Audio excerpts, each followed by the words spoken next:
né, o recorte foi diminuindo, né, drasticamente ao longo desses anos, assim, então, mas acho que isso deu para dar uma boa contextualizada, assim, do trabalho. Então, acho que é, dá para falar 5 minutos tranquilo e aí a gente parte. Tá bom, beleza.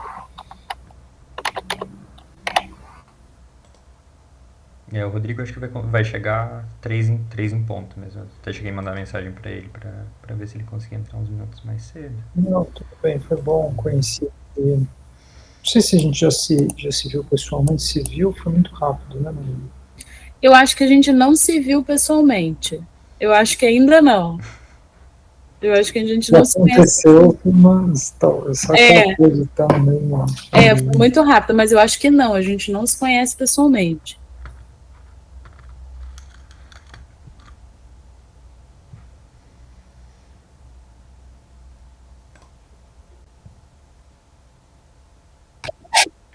Aê!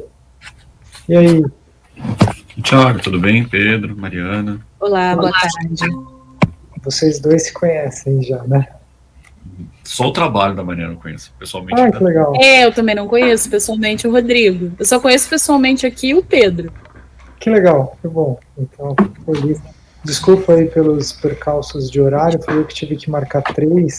Rodrigo, só para você saber, a Mariana tem um teto ideal, que ela consegue manejar um pouquinho, mas é ideal de 1 hora. Mas eu acho que dá para cada um falar 20 minutos e a gente manejar, mas para não perder tempo, o Pedro queria falar 5. Então eu vou deixar e a gente tenta otimizar o processo se você estiver de acordo, mas já, desde já, só para não faltar os prolegômenos, deixa eu te agradecer por estar aqui, eu sei que seu tempo está exíguo, e o da Mariana também. A Mariana é chefe de departamento na UF também, Rodrigo, então tá aí, né? Tá todo mundo com a gestão na cabeça. Bom, também vou aproveitar já e agradecer vocês dois, né, por terem conseguido vir e ter conseguido ler.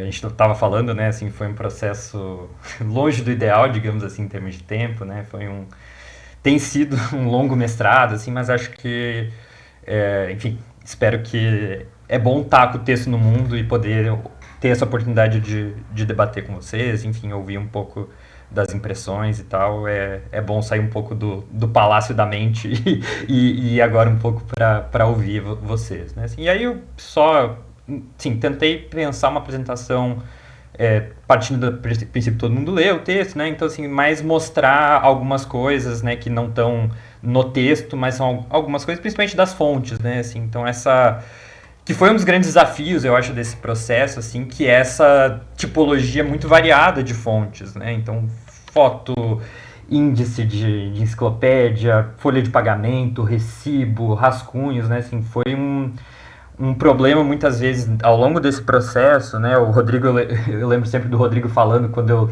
saí da história digital e comecei para a história do livro, né? Lá em 2022, 2023, né? Colocando isso, né? Assim, essa ideia da materialidade, eu acho que isso foi uma virtude, né? Assim, de ter eventualmente caído nesse tema das enciclopédias físicas, né? Eu que sou wikipedista, né? Desde sempre, mas tem com esse problema da tipologia variada das fontes, né? Assim, então né, usei muito a hemeroteca digital, então é uma coisa que eu coloquei na metodologia, né, mas assim, para dar um pouco essa lógica de como foi muito desse levantamento, né, então palavras-chave, prints, né, tentando sempre ler não só o recorte da máquina, mas ler também, né, o contexto do jornal, então assim, isso foi muito do cotidiano de montagem dessa rede, desse banco de dados de levantamento, que eu organizei no Trope, que é uma coisa também, eu acho que eu chego a citar na metodologia, mas só para mostrar para vocês, que eu acho que às vezes é difícil textualizar isso, né, assim, mas um pouco essa lógica, né, então assim, eu fui pegando todas as fotos de pesquisa e colocando nesse gerenciador, que é como se fosse um Zotero da vida, para organizar todos esses tipos de fonte diferente, né, separar o que era da Barça, né, que foi uma coisa que estava no horizonte no levantamento da pesquisa, do que era específico do Alarico, o que era Folha, o que era do Arquivo Nacional, o que era da Fundação Caju Barbosa, o que era do IEB da USP. Então, assim, eu pensei essa apresentação mais assim para mostrar, né, presencialmente, que aproveitando que a gente está todo mundo junto para colocar. Que é uma coisa que acho que no texto às vezes não dá muito para passar essa ideia. E aí, um pouco a estrutura dos capítulos, né? Assim, como a gente vinha falando, vocês leram o capítulo 2, né, da dissertação, que é a parte da biografia específica do Alarico, e boa parte do 3, que ainda não está concluso, né, mas um pouco essa lógica, né? Então, assim, o segundo capítulo falando sobre a obra do Alarico em si, as fichas, e depois o 3 com a morte do Alarico, que sobra dessa enciclopédia que, enfim, nunca foi terminada, né? Então, o que trabalhar disso, né, numa história do livro, com um livro que é só a letra A, né, só o primeiro volume, mas ainda algumas coisas para avançar nesse sentido na documentação, né, que falta, assim, várias incógnitas, na verdade, assim, essa parte eu ainda estou lutando agora nesse final para conseguir amarrar tudo, assim, das evidências que a gente tem sobre o que acontece naquele inteirinho entre a edição e a publicação da obra. E o primeiro capítulo, que é o que, né, não existe ainda, mas que é uma parte mais de revisão bibliográfica, enfim, muito da própria dissertação da Mariana, assim, um pouco para contextualizar o que era a ideia de Enciclopédia Nacional nesse contexto e o INL, né? Então, assim, como que o Instituto Nacional do Livro pensava esse contexto da enciclopédia brasileira dentro daquele momento do Estado Novo, e porque isso contextualiza diretamente o que é a obra do Alarico, né? Então, assim, elas são coisas que se interseccionam, mas que são separadas, né? Então, assim, em última instância, enfim, é isso, gente. Assim, eu não vou me estender muito também, porque eu acho que hoje é mais ouvir vocês, né? Mas, assim, eu quis só, eventualmente, trazer coisas para complementar coisas que podem ter enfim, passado batido na leitura. Deixei aqui o cronograma, né, mas também ele tá no texto, mas era uma coisa que a gente vinha conversando com...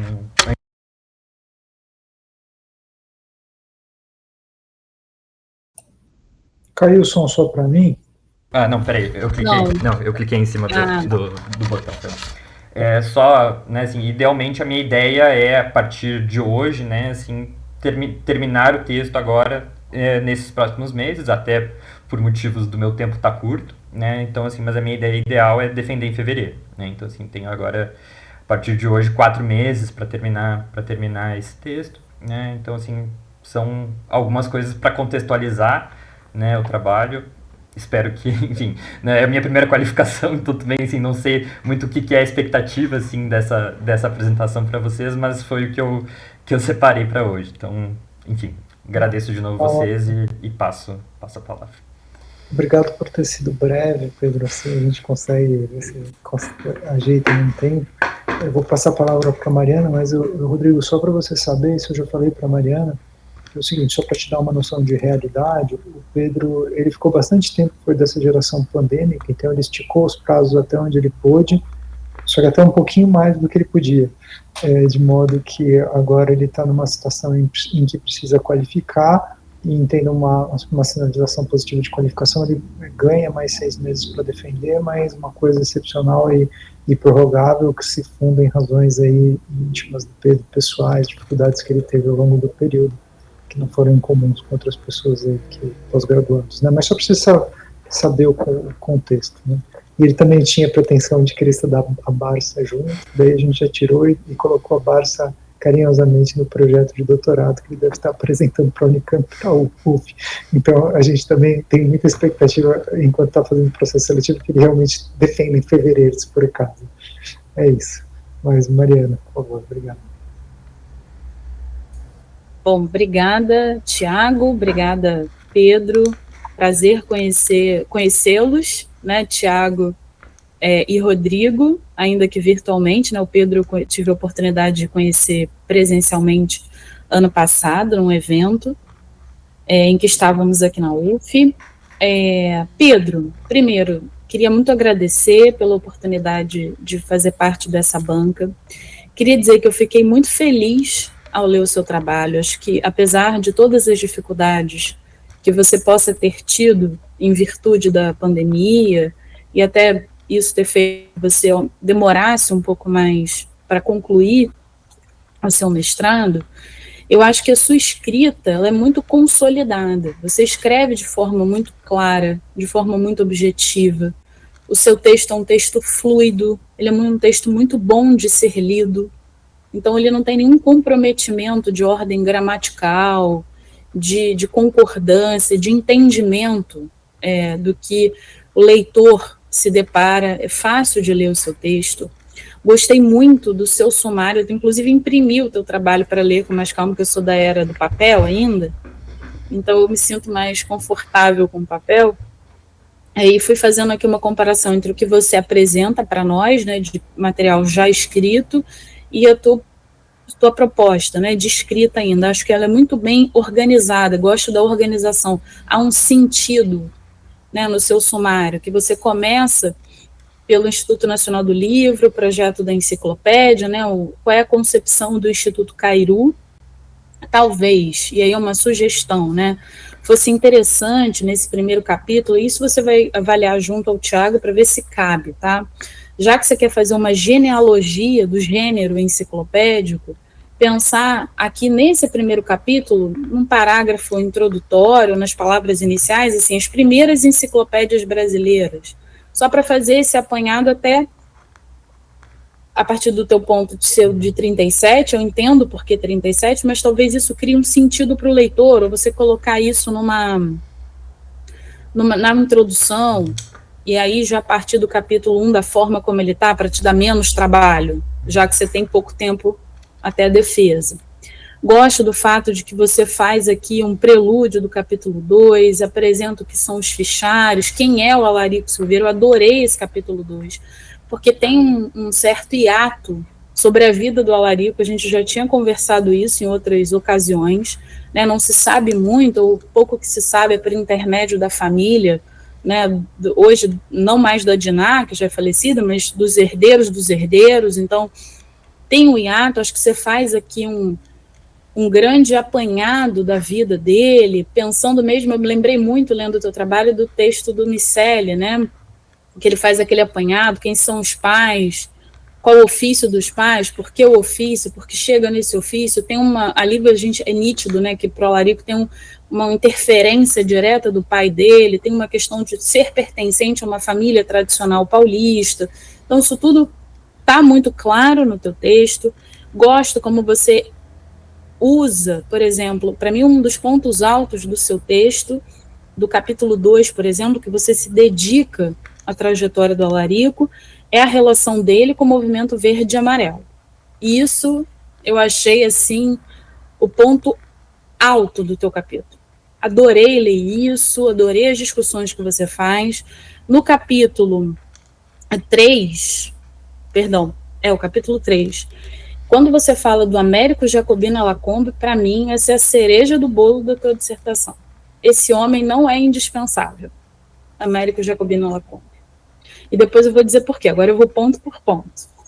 Então, vamos lá. Lá na página 10, acho que, se eu não me engano, na introdução, pela minha anotação aqui, você usa uma frase que eu gosto bastante, eu vou abrir aspas para te ler, tá? Que diz assim: trata-se do período de transição, que é o teu argumento. Trata-se do período de transição que parte do modelo de intelectualidade que se aglutinava no interior da burocracia estado-novista, como descreve Sérgio Miceli, em direção a um novo modelo, regido pelas universidades em expansão, pela profissionalização da figura do jornalista, a sedimentação do campo de estudos brasileiros e pela formação do ISEB, em 1955, e do IPES, em 1961. Fecha aspas. Tá? Aqui, eu concordo muito com o teu argumento do Miceli, mas eu acho que é mais do que isso, mais do que a própria consolidação das universidades, né, e do processo de profissionalização. A meu ver, tem um novo projeto de desenvolvimento em curso, tem uma nova noção do que é desenvolvimento. Se nos anos 30, 40, desenvolvimento está muito ligado a uma questão nacional, a modernidade é muito vinculada ao nacional, na década de 50 isso muda. Por isso que eu acho que tem aí um passo até mesmo com o projeto da enciclopédia, que vai perdendo um pouco o sentido, e você chega um pouco a essa conclusão no final do teu material.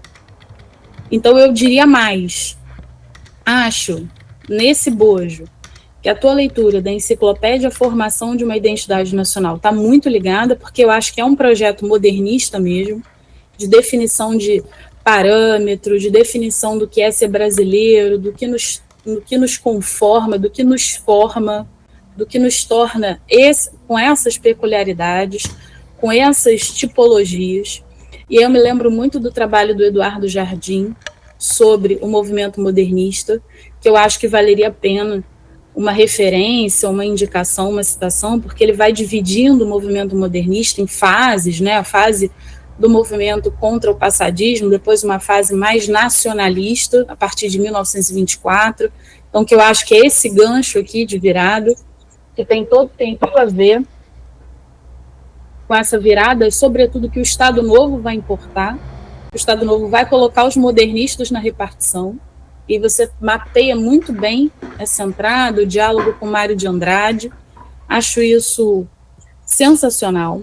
No capítulo 2, eu queria te ouvir depois, né, que você fala da trajetória política, intelectual do Alarico e a própria ideia e a própria concepção da enciclopédia, né, do fichário. Me pareceu um pouco que algumas vezes você acredita e compra muito a história que a família do Alarico conta sobre ele. Acho que isso se deve por dois motivos. Um, que você está encantado com o Alarico, e é normal que isso aconteça, a gente se encanta nele.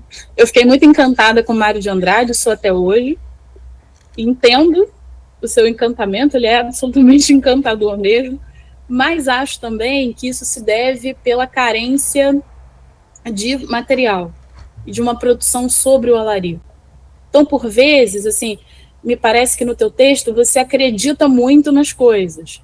Então, assim, por exemplo, tem a parte do envolvimento dele com o movimento do verde-amarelismo, que aí tem ele falando sobre uma certa reapropriação que o grupo verde-amarelo faz do mito tupi do Alarico. E aí eu até marquei assim, mas qual é o argumento para isso? E aí o argumento é o que o Plínio Salgado disse, que o Alarico fez.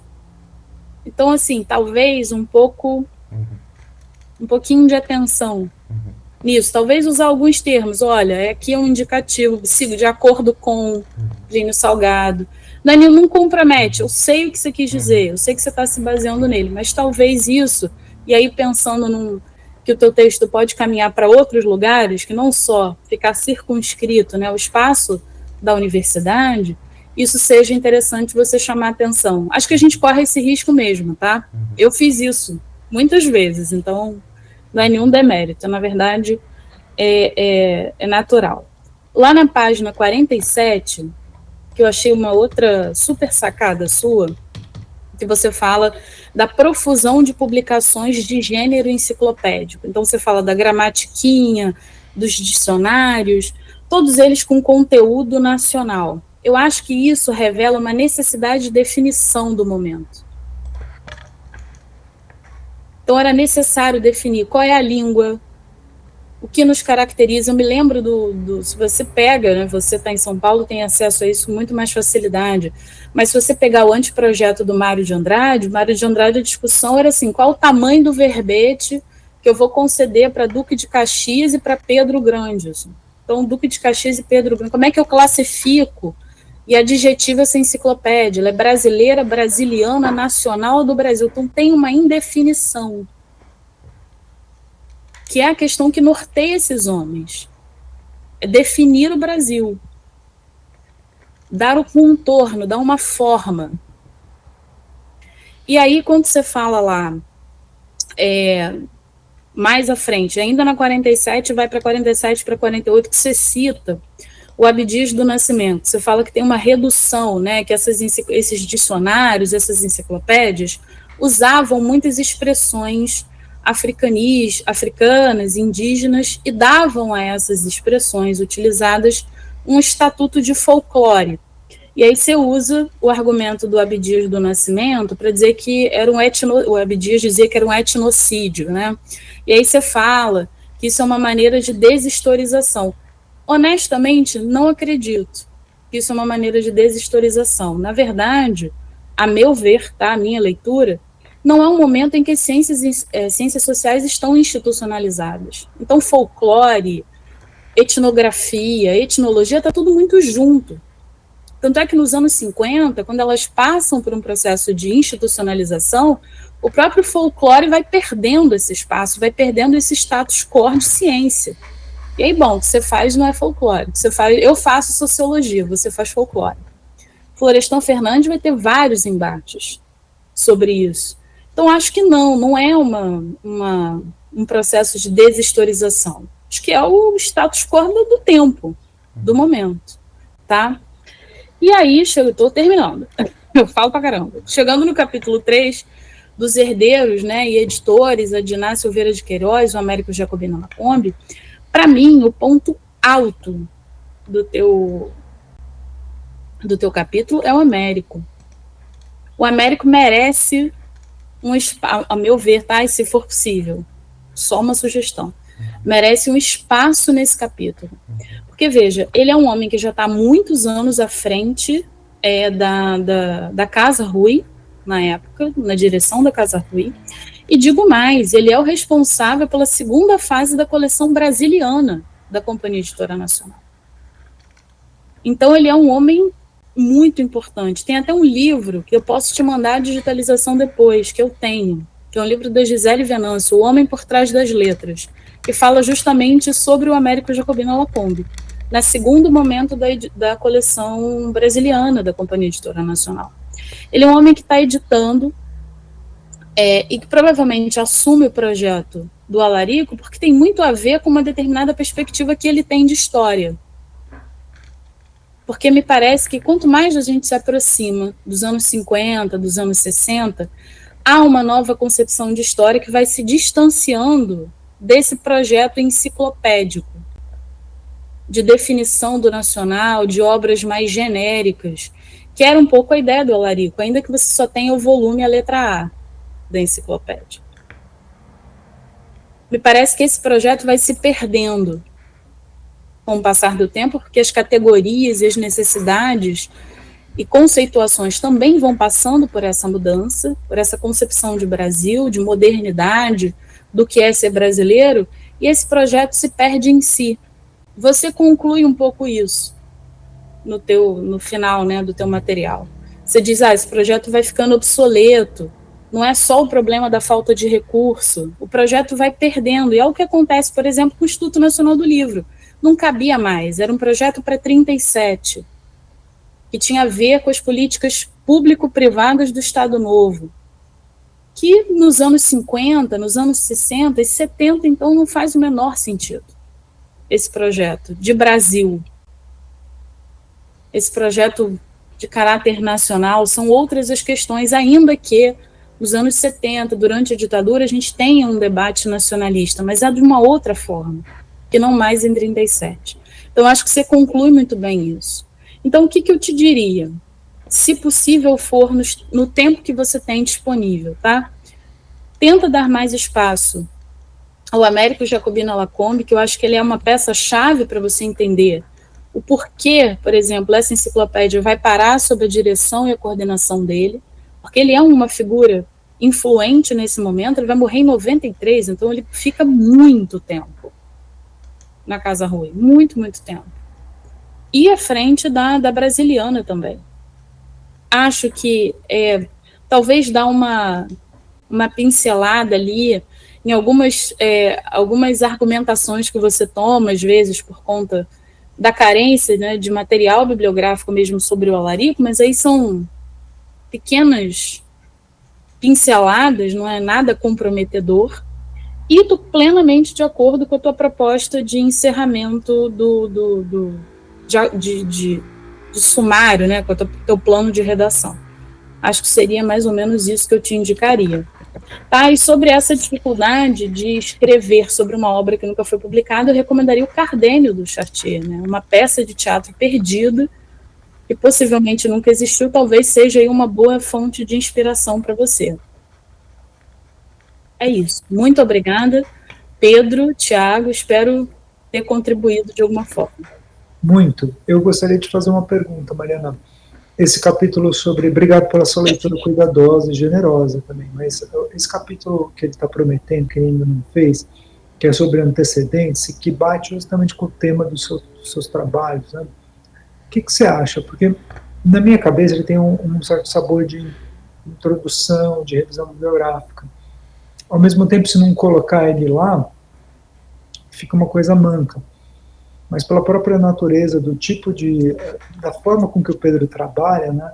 O Pedro trabalha, e eu não posso nem reclamar que é parecido comigo, mas ele tem hiperfocos.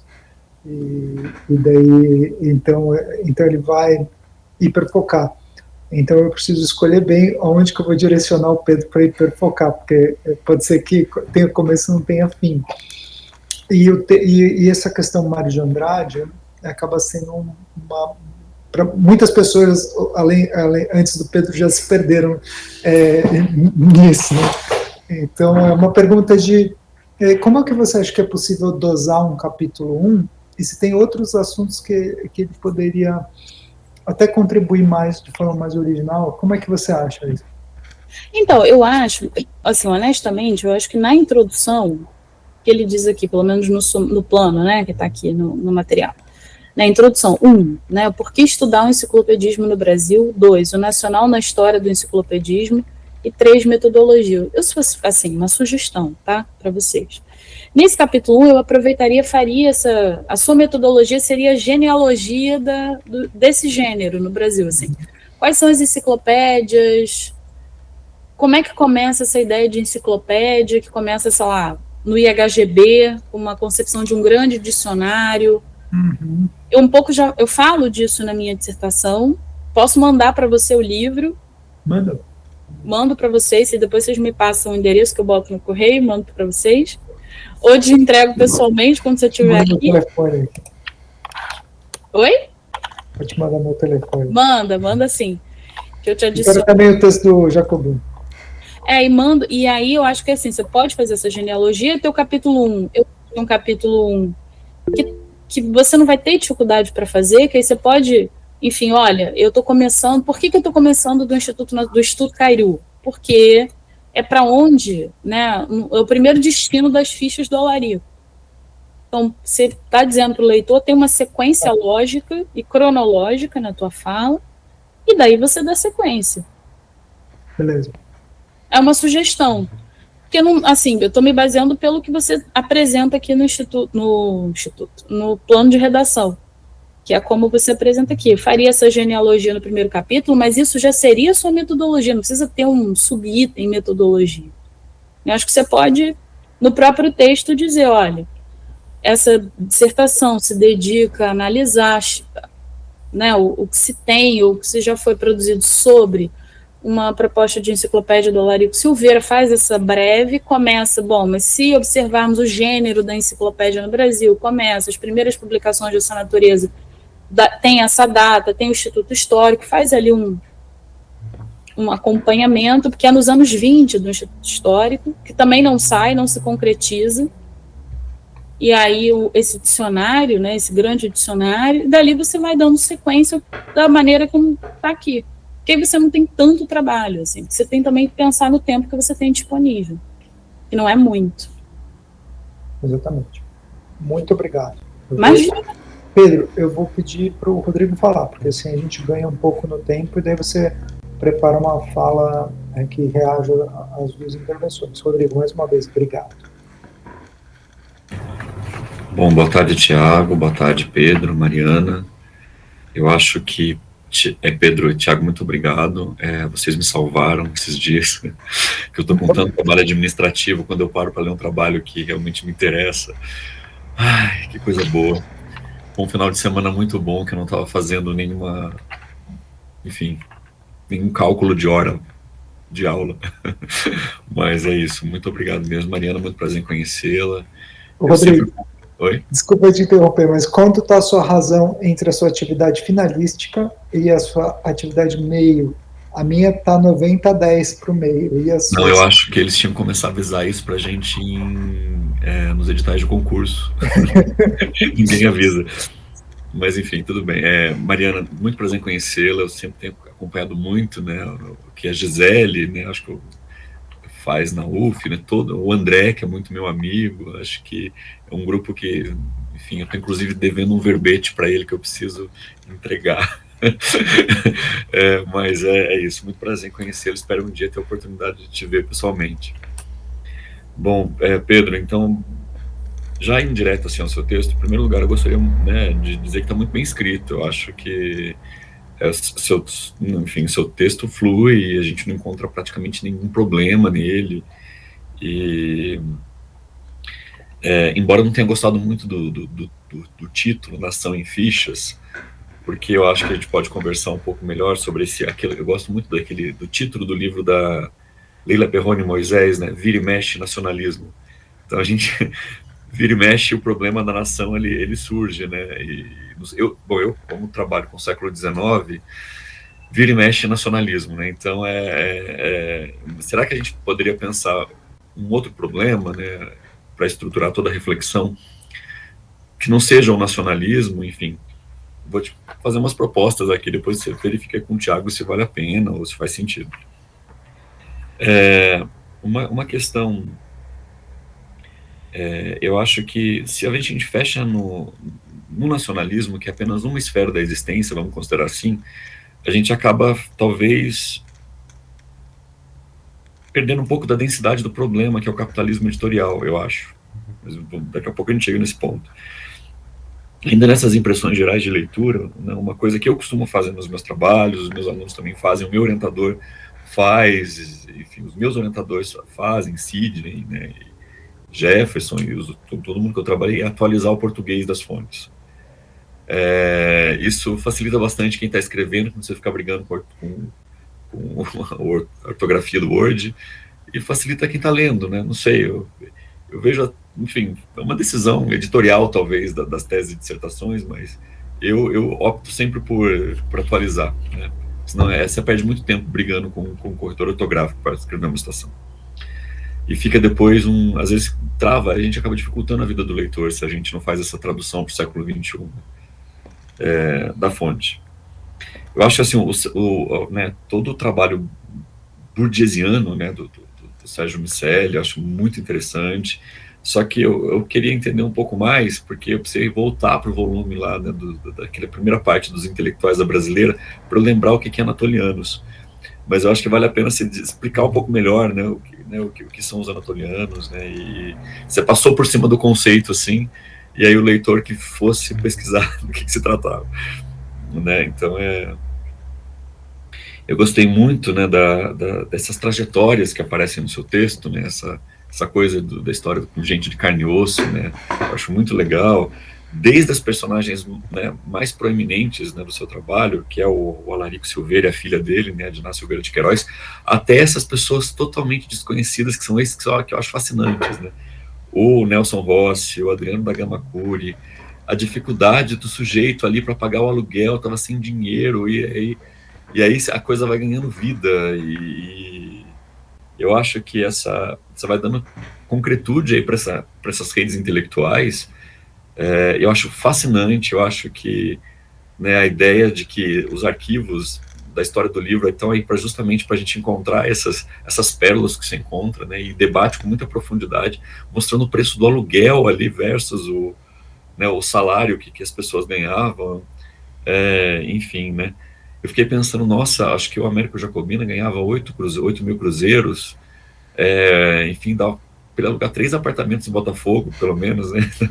Quase, e, né, enfim, o outro ganhava o suficiente para pagar o ônibus, né? Enfim, eu achei fascinante todo esse seu trabalho de pesquisa.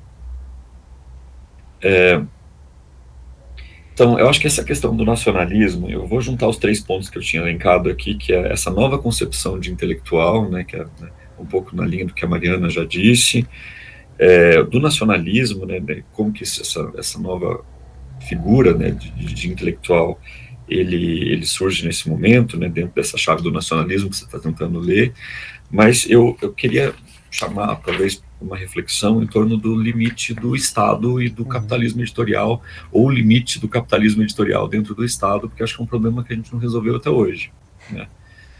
Quando que o Estado precisa ficar financiando as coisas, e quando que o mercado está forte o suficiente para poder dispensar o Estado? Isso acontece? do ponto de vista do mercado editorial, porque se a gente for pensar a história do livro lá no século XIX, que é um pouco onde eu tenho um pouco mais de familiaridade, desde 1808, quando a impressão régia é fundada, ali se cria um modelo de negócio, o Estado como grande financiador do empreendimento.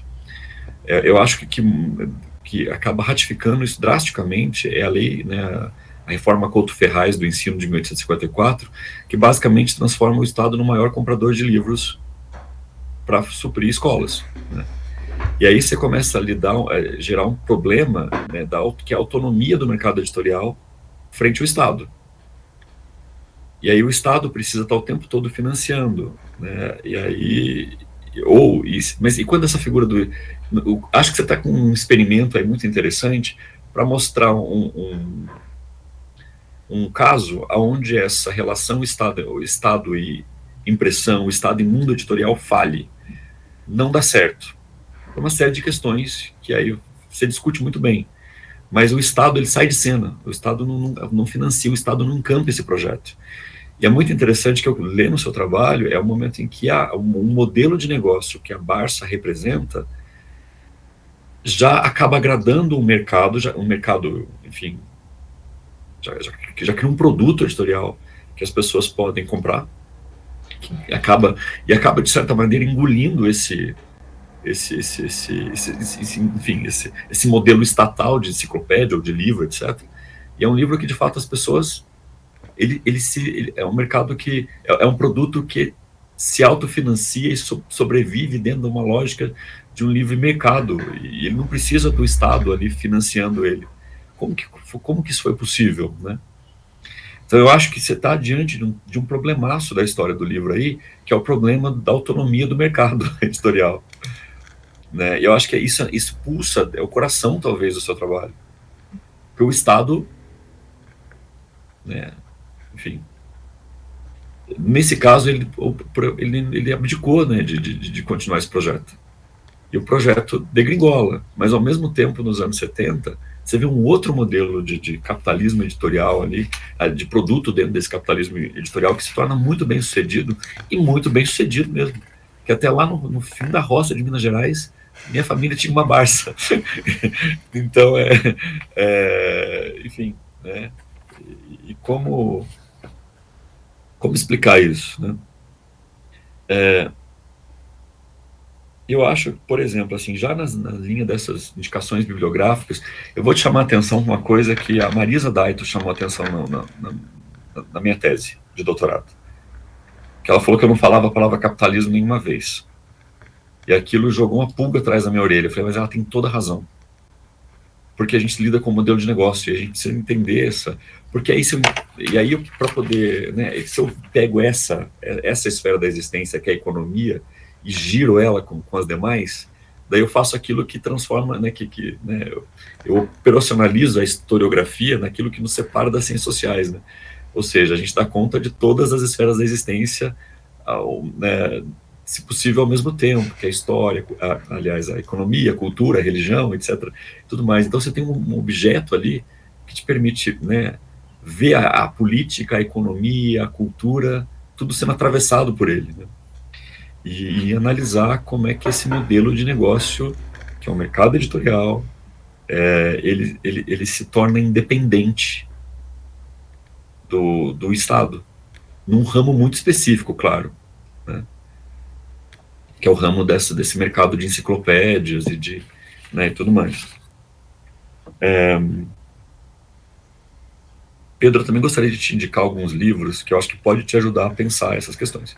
O primeiro de todos eles é um livro de um professor meu lá da literatura, aqui na Unicamp, da época que eu fiz mestrado lá, que era um grande mestre, assim mesmo, que era o Antônio Arnone Prado, O Itinerário de uma Falsa Vanguarda. Eu acho que vale a pena você dialogar com o Arnone, ele foi um dos primeiros aí a enfrentar esse lado B do modernismo, né? Esse pessoal fascista, em boa medida, né? O Menotti Del Picchia e todo mundo, e é importante eles dar nome para isso, né? Eles eram uma coisa meio fascista no sentido do facho, daquele modelo do italiano, mas também, né, nacional, enfim, socialista, que estava dos anos 30 ali, né? enfim. Eu acho que o Arnone é muito... Gosto muito do livro dele, talvez vale a pena se considerar. No ponto de vista assim, desse capitalismo editorial, eu acho que tem um livro do Jean-Yves Mollier, eu acho ele bastante enciclopédico, inclusive, o Capitalismo das Letras, né? O Dinheiro e as Letras, que saiu pela Indústria, a tradução. Eu acho que ele faz muita enciclopédia, assim, mas eu acho que ele ajuda um pouco a gente pensar esses modelos de capitalismo editorial hiperamadurecidos, né? Como é o caso americano, o caso francês. Além tem o James Raven, que é um historiador do livro na Inglaterra, ele tem trabalhos muito bons também. Publishing Business in 18th Century England, que ele mostra o processo de amadurecimento do mercado editorial no século XVIII, na Inglaterra. E The Business of Books, também vale a pena. Ele faz uma grande longa duração, sabe, de 1450 a 1850, assim, mas é importante acho que te ajuda a pensar um pouco esse modelo de mercado editorial, né? Dentro do The Oxford Handbook of Publishing, tem um capítulo que você vai gostar bastante, que é o do Albert Greco, Economics of Publishing. Eu acho que ajuda a pensar também essas questões. Por fim, o Thompson, não é o Edward Palmer Thompson, mas é o John Thompson, que é o Merchants of Culture, que acabou de sair, acho que tem na tradução na Unesp, Mercadores de Cultura. Mercadores de Cultura é século XXI, mas ele faz todo um histórico, né, um pouco do século XX, é um livrão, assim, bem interessante. Mas, em conclusão, Pedro, eu acho assim, você está com um trabalho muito maduro e consistente. Eu acho que se você passou dificuldades, eu imagino que foi difícil, né, essa fase para todos nós, da pandemia, você superou, porque o seu trabalho demonstra isso, né, um trabalho de arquivo, um fôlego de arquivo muito grande, um texto muito bem estruturado. Então, eu acho, parabéns, né, por chegar até aqui. Acho que nesses 6 meses que falta, você vai conseguir terminar tranquilamente. Eu acho que vale a pena, né, então, cuidar um pouco dessa articulação entre esse nacionalismo, o amadurecimento do mercado editorial, né, para um gênero específico, talvez pode te ajudar a entender um pouco melhor. Inclusive por que a Barça deu certo, né? No século XIX, a gente tem vários modelos de livros que dão certo. Por exemplo, o Dicionário de Medicina do Dr. Chernovis. Toda fazenda de escravos tinha um aqui em Campinas, porque tinha, inclusive, um capítulo de como curar os seus escravos. E aí, todo o inventário do século XIX, você encontra nos inventários lá um Chernovis, né, ele chama o Chernovis, né? Então, são modelos desses livros que dão certo, né?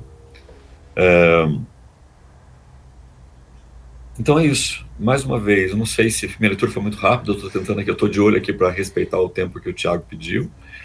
E é isso, foi realmente muito bom ter tido esse respiro assim, de um trabalho tão bom assim, né, nessa avalanche de trabalho que a coordenação de graduação impõe para a gente. Mais uma vez, muito obrigado, Thiago, obrigado, Pedro, Mariana, muito bom estar aqui com vocês.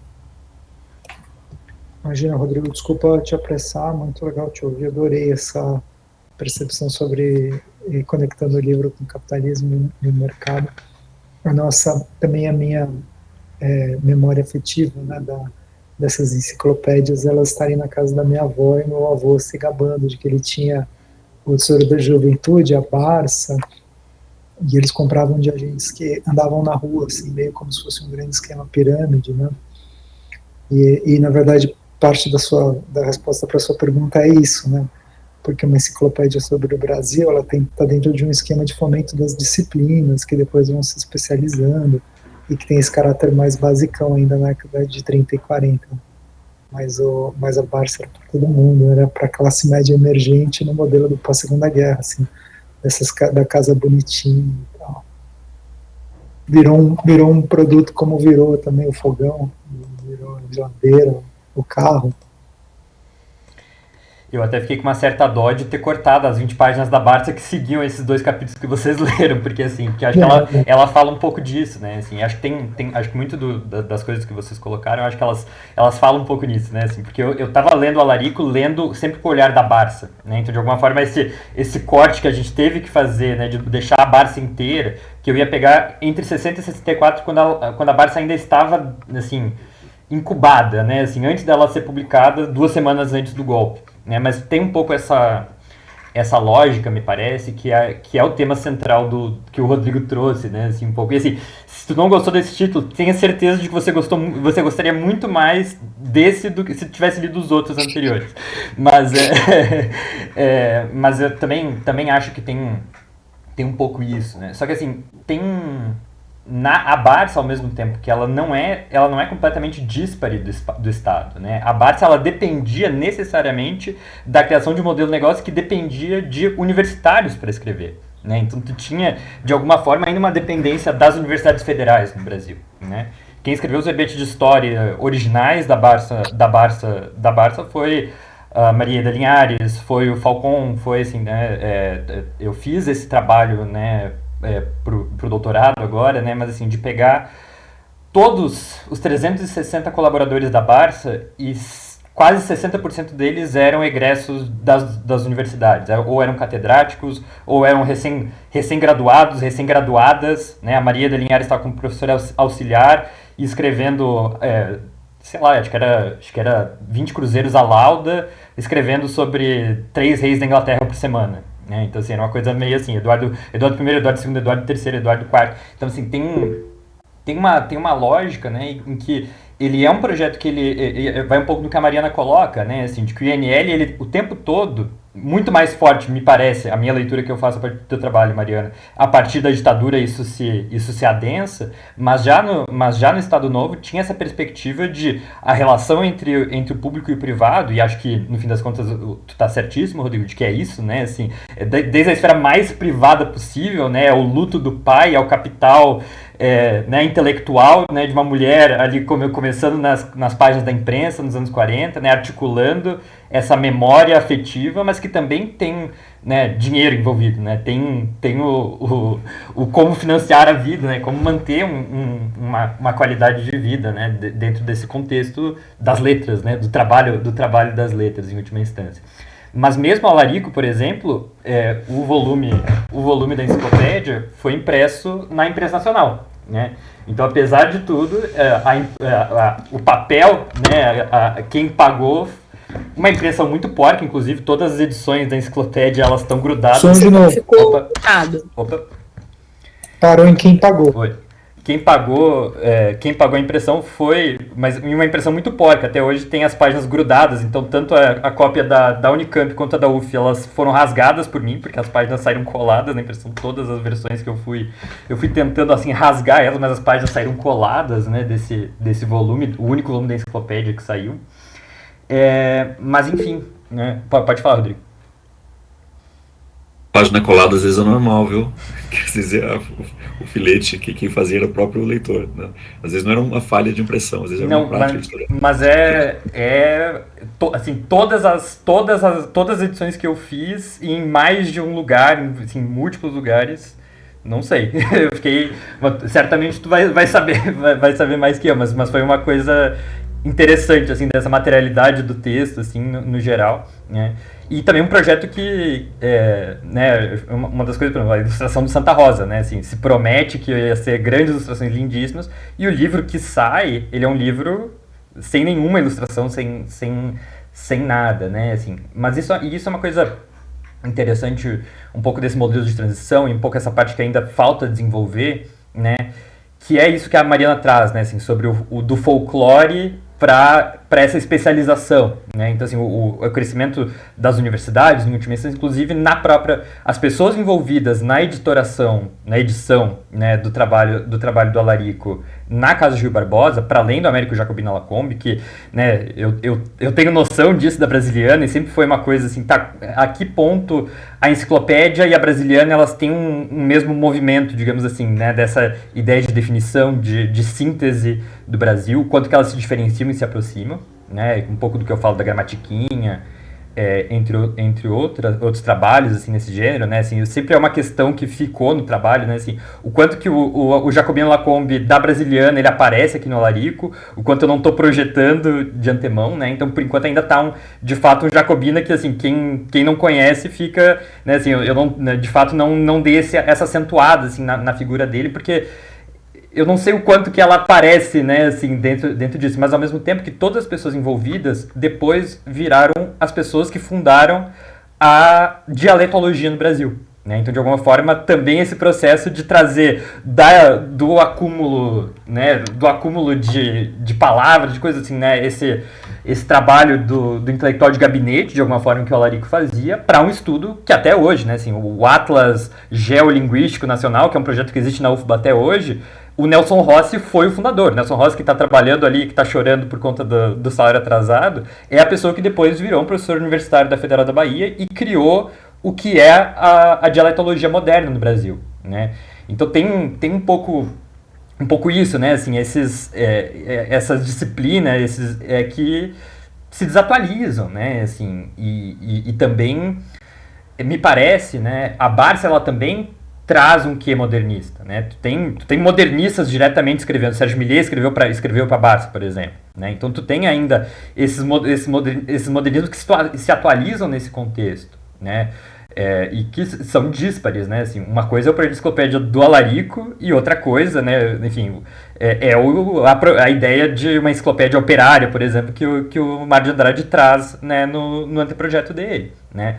Mas são modernismos que, ao mesmo tempo, se mostram, né? No caso do INL também, né? O Canabrava, o plano do Canabrava, o INL, quando tenta reanovar, né, assim, aquele projeto de enciclopédia nos anos 50, já é 50 anos em 5, né? É um projeto nacional desenvolvimentista muito específico, né? Assim, o que está no cerne da ideia de uma enciclopédia da nação, ali nos anos 50, dentro do INL, já é, né, uma enciclopédia do átomo, né? Uma enciclopédia anti-historicista, né? A gente não pode ser um acúmulo dos conhecimentos passados, né? Mas sim olhar para o futuro, né? Então tem uma certa lógica e que, no fim das contas, o modelo que impera não é nenhum nem outro, né? O modelo da Barça, ele pega isso, né? Ele é esse modelo de capital internacional, de Chicago, diretamente, também com o dinheiro do Estado, mas com o Departamento de Estado dos Estados Unidos, né? Tem uma relação direta, inclusive aí. O MEC vai fazer acordos com a USAID para distribuir Barças pelo Brasil, né?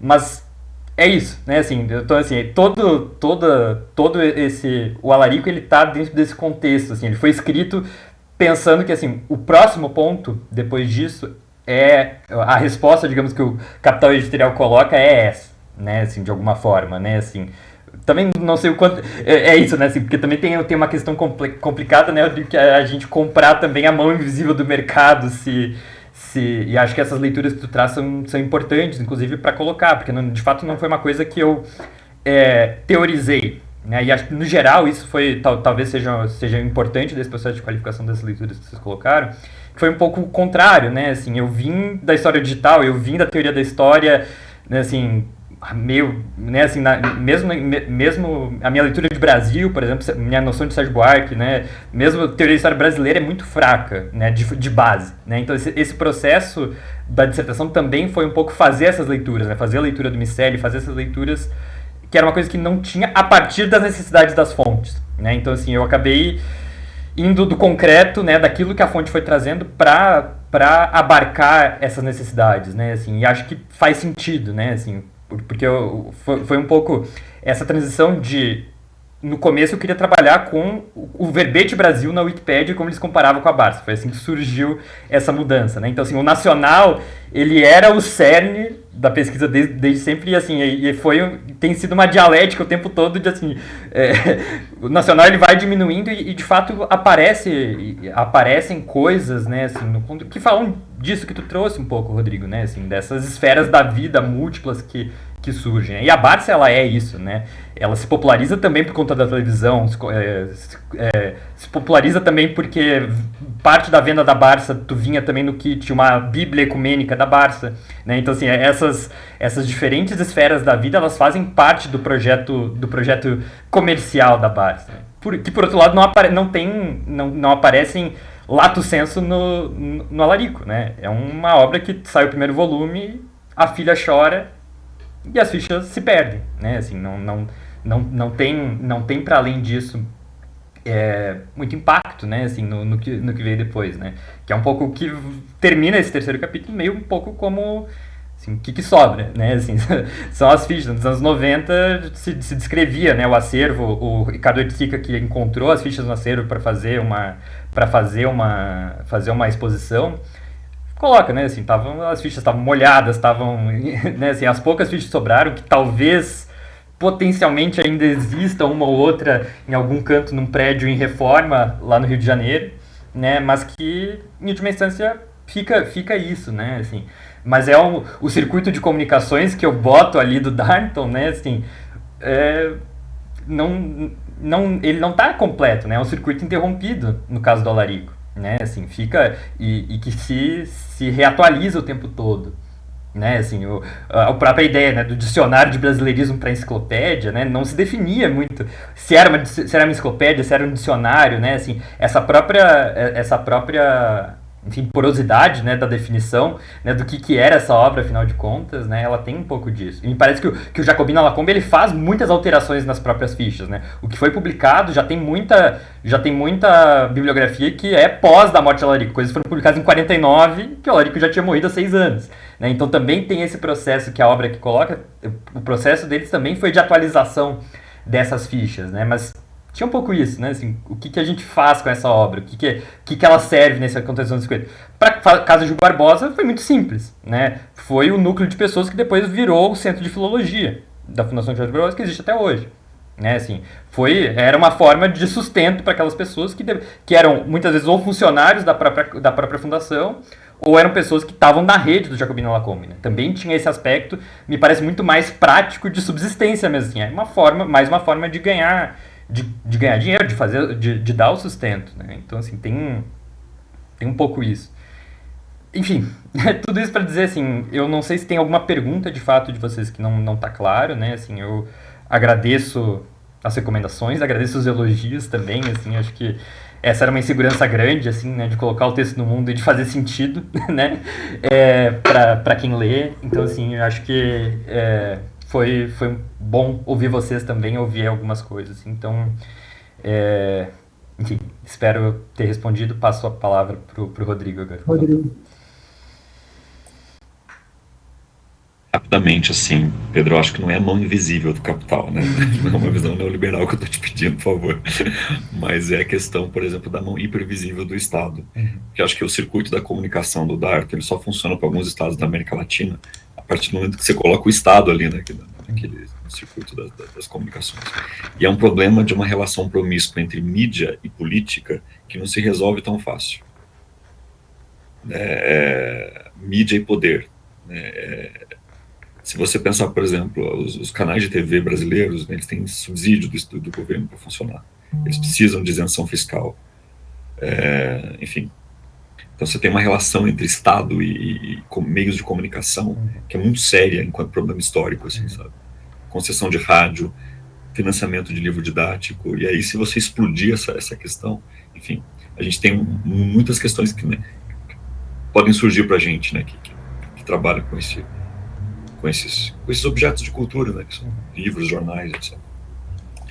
E tem o problema do imperialismo que se intercala, né, tanto nesse pré-história, ainda de manuais, enciclopédias da década de 30, 40, desde o livro bibliográfico que foi financiado pelo Departamento de Estado, quanto a integração com, né, essas grandes empresas. Mas é isso. Para a Mariana não ficar atrasada, Pedro, eu vou pedir para você sair, para a gente bater aquele papo protocolar, mas vai ser muito rápido, para não atrasar a Mariana. Mas eu agradeço mais uma vez vocês dois. Dá vontade de falar para o Pedro botar de volta a Barça, né? Mas é o famoso, se tem tanta coisa, né, aumenta a possibilidade de ficar desgovernado. Se tira, faz com que o ponto de chegada do trabalho fique obliterado, né, de modo que você vai ver quase como se fosse uma formação de uma coisa que quando chega para ser formada Mas quase toda a formação é isso, né? A formação da literatura brasileira termina no Machado de Assis maduro, mas acaba com o Machado de Assis jovem. Não chega onde ela se prometeu. Beleza, aí me manda um WhatsApp a hora que eu for voltar. É isso, beleza.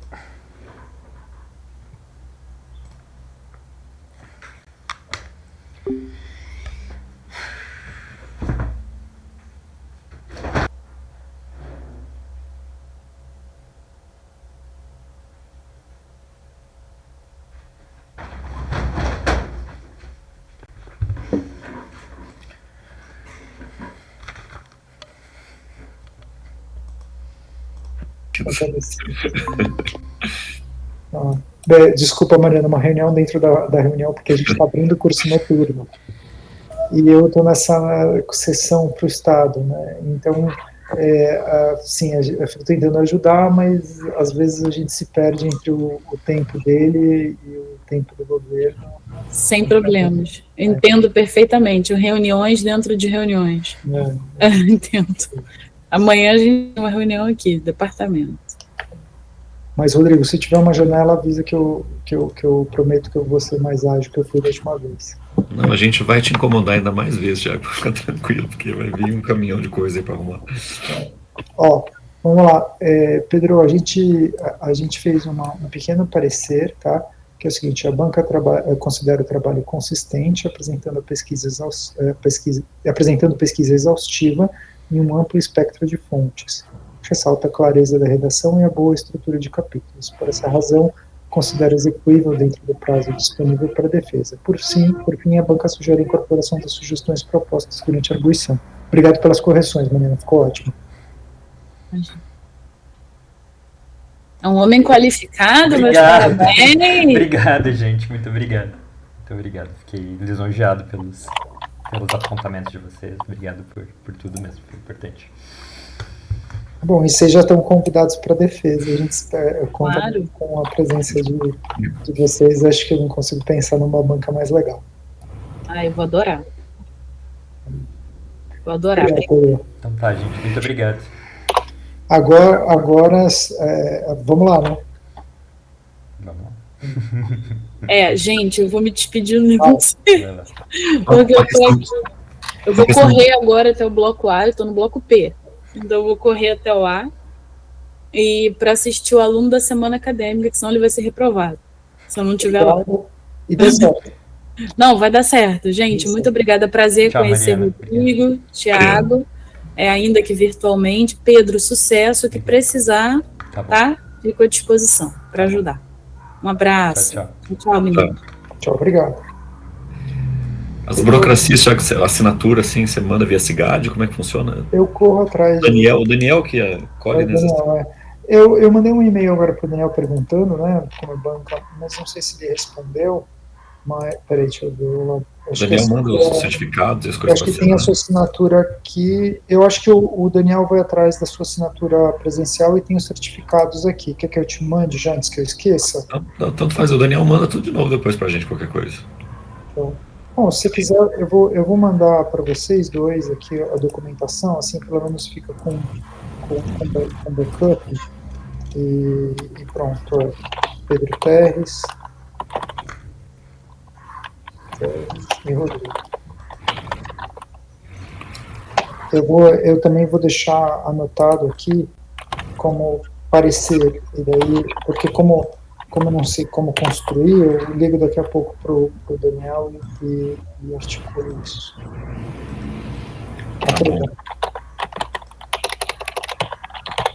Eu estou te encaminhando e-mail geral, viu, Rodrigo? Mas lá vai ter já o seu diplominha. E já estou respondendo para o Daniel com parecer, assim já fica registrado, não corre risco de eu esquecer. Eu sei que tem a questão só das assinaturas, né, que é importante para a secretaria. Ele diz que tem uma minha que ele usa, então a minha está tranquila. Talvez a minha acho que também ele tem, acho que só falta a da Mariana, talvez. Pedro, só te pedir um favor, para a gente não esquecer e não depender da gente, fala com o Daniel, mantém. Porque o que eu fiz? Eu mandei o parecer na resposta do e-mail. mas eu não sei como é que enfia o parecer dentro e depois a gente assina. Então, se você puder acompanhar o processo, eu te agradeço. Sim, não, eu já estava planejando ir lá presencialmente até amanhã. E também a Mariana, no pior dos casos, eu tenho prova da UF no doutorado quarta que vem, então também estarei em Niterói, então eu bato na porta dela se precisar correr atrás da assinatura. Uma cópia no WhatsApp, só uma cópia do parecer para você ter também, tá no e-mail também. Aí a gente acha um jeito de enfiar dentro do documento oficial. Beleza. Valeu, parabéns. Até mais então. Tchau, Thiago. Tchau, Tchau. Pedro. Tchau, tchau. Valeu.